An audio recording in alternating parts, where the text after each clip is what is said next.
These are the tips and tricks you need to know regarding your e-bike battery. You can charge your battery in or out of your bike. That is up to you.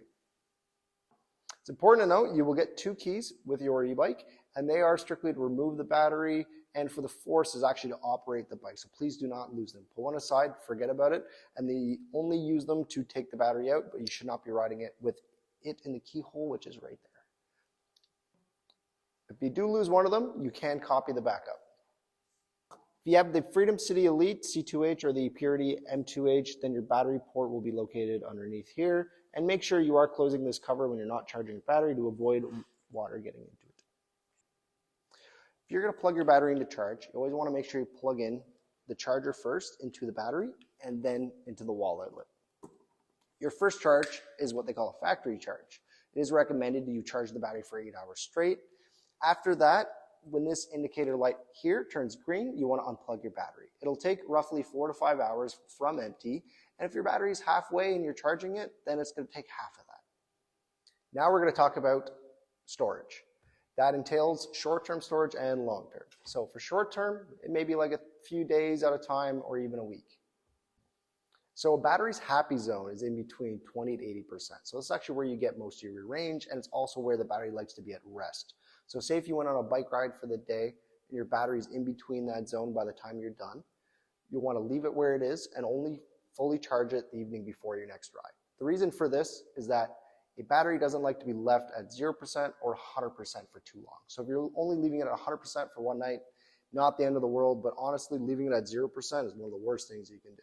So if you ever do drain your battery fully, which is totally okay, you might as well get some charge on it.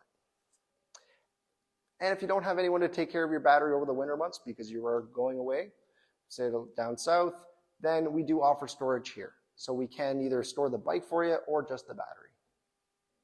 One thing to consider for theft prevention is actually taking the battery inside with you. Wherever you park your bike is always a great idea, because if I'm a thief and I see an e-bike without a battery, why would I steal that? I might go find an e-bike with a battery instead. It's one extra step for them. So that's never a bad idea unless you have the force, which of course you just take the key with you. Believe it or not, a battery is like you and me and it doesn't like extreme temperatures. So if you are planning on riding your e-bike through the winter, that is totally fine. The one thing you should expect is your battery will drop in capacity by roughly 25%. So I would expect less range. And it will slowly degrade over time, but once it gets back up to temperature, it should bounce back. But of course, that will do some long-term damage to the battery. Extreme heat is another real bad one. So say if it's like the hottest day of the year and you're leaving your battery in the car, that might not be the best idea. Same if like you left your dog in the car. I'm sure your dog wouldn't like that. So that is something to think about going forward. Last but not least, we do give you a 3 to 5 year lifespan on your battery. That is, if you're using the bike throughout the year, you'll likely see 3 years. If you're storing it throughout the winters, you'll generally see 5. If you are following the guidelines, then you probably will get around the 5-year mark, but if you aren't, then you might get in between the 3 to 5, and that's totally okay, because in the end, these e-bikes here are meant for you to enjoy, so do not get lost in the guidelines.